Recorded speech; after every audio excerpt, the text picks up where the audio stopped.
नमस्कार, स्वागत आहे आपलं सगळ्यांचं उबाळ किचन आणि ब्लॉगमध्ये. तर श्री स्वामी समर्थ, श्री गुरुदेव दत्त. तर आम्ही गेलो होतो आमच्या संगीताताईच्या इथे सांजऱ्या लाटायला. तर इथे संकेतचं लग्न ठरलं आहे त्यांच्या मुलाचं, त्यानिमित्ताने इथे सांजऱ्या. तर इकडे नाशिककडचे जे आहे मंडळी ती पुऱ्या म्हणतं, आपल्या इकडे खानदेशमध्ये याला सांजऱ्या म्हणतात. तर रवा पाडला तर विचारलं तर किती किलोचा, तर बोलले 14 किलोचा. तर यांच्याकडे अशी प्रथा आहे की सगळे जे आलेले मानाचे पाहुणे त्यांना सगळ्यांनाच हे देतात. तर अशी दाबून व्यवस्थित सांजरी भरायची की जेणेकरून टोकं वगैरे निघले नको पाहिजे तळताना, आणि उरलेला भाग आहे जो कट करून टाकायचा. तर अशा पीठ भरायच्या म्हणजे ते फुटत नाही तळताना. तर आमच्या रामबागेमधलेच भरपूर जण आलेले होते, कारण हे पहिले रामबागेतच राहायचे, संगीताताई आणि सुभाषभाऊ घुगे. तर त्यांनी बोलवलेलं होतं, त्यांची आई, वहिनी, बहीण वगैरे आलेले होते. आणि आमच्याकडून उषा आणि मी गेलेली होती, आणि बाकी आमचे रामबागेतले सगळे आजूबाजूचे ओळखीचे सगळ्या बायका वगैरे आलेल्या होत्या.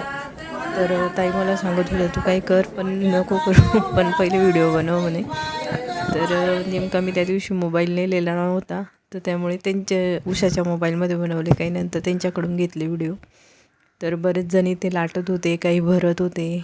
नंतर मग अर्ध्या वगैरे झाल्यावर त्यांनी तळायला घेतल्या. तर छान असा रवा भाजलेला होता, एकदम सुटसुटीत होता.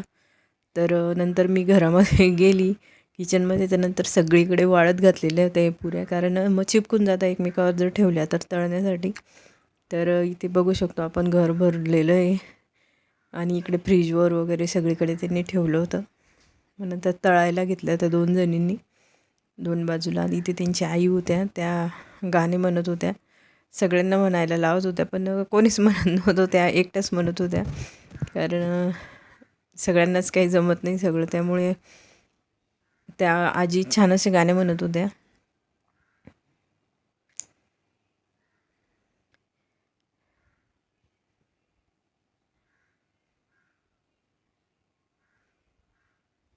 इकडून नवरदेव उभा आहे, व्हिडिओ वगैरे बनवतोय.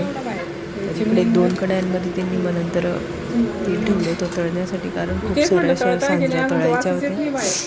त्यांच्याकडे पद्धत आहे की जे आले लोक त्यांना द्यायच्या 5-5, आणि पुन्हा त्यांना द्यायच्याच. परत जे बायका आलेल्या होत्या हे सांजऱ्या लाटायला, त्यांना पण त्यांनी 4-4, 5-5 भरून भरून दिले होतं प्रत्येकाला. तर जवळपास आम्ही सगळे मिळून 25 जण होतो, कारण भरपूर जण होते. त्यांच्या हॉलमध्ये पूर्ण भरलेला होता. कोणी लाट्या करून देत होतं, कोणी लाटत होतं, कोणी सांजऱ्या भरत होतं. तर माणसाचं बोलणं चांगलं असलं की सगळेच जमा होतात, अशा प्रकारे आमच्या सुभाषभाऊ आणि संगीताताईंचा. तर इथे आता संकेतचा गाणं आहे, बांगड्या भरायला पण त्यांनी बोलवलेलं होतं, आणि हळद पण कांडायची होती, दळायची होती. तर इथे हळद वगैरे हा दळण्याचा व्हिडिओ वगैरे त्यांच्याकडून घेतला होता नंतर.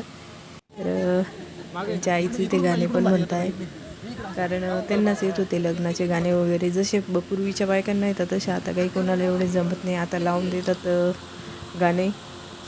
तर इथे नवरदेव बसला आहे, त्याच्यासोबत फोटो वगैरे काढले. मग सगळ्यात पहिले तर लाडकी बहीण आली, कारण भावाच्या लग्नात बहिणीचीच मजा असते, बहिणीला करावं पण लागतं आणि तेवढंच करून घ्यावं पण लागतं. तर इथे छान रांगोळी वगैरे काढली, संकेतचा गाणं, जातं वगैरे काढलं आहे, डेकोरेशन केलं आहे, कलश मांडला आहे, जात्याची पूजा केली आहे, गणपती बाप्पा ठेवलेले आहे. इथे सुभाषभाऊ आले, नंतर मग ताई आल्या होत्या फोटो काढायला सगळ्या शेवटी. तर जातं पण छान सजवून घेतलं आहे.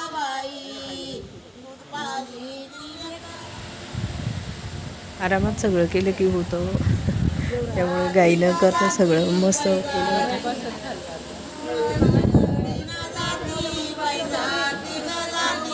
इथे आल्या होत्या ताई, आता संगीताताई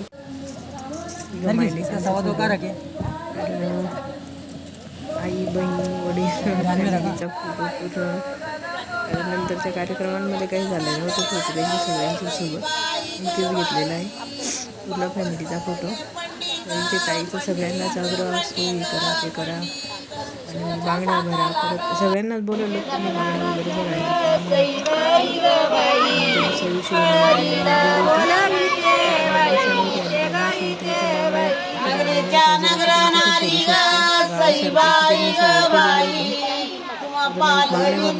होते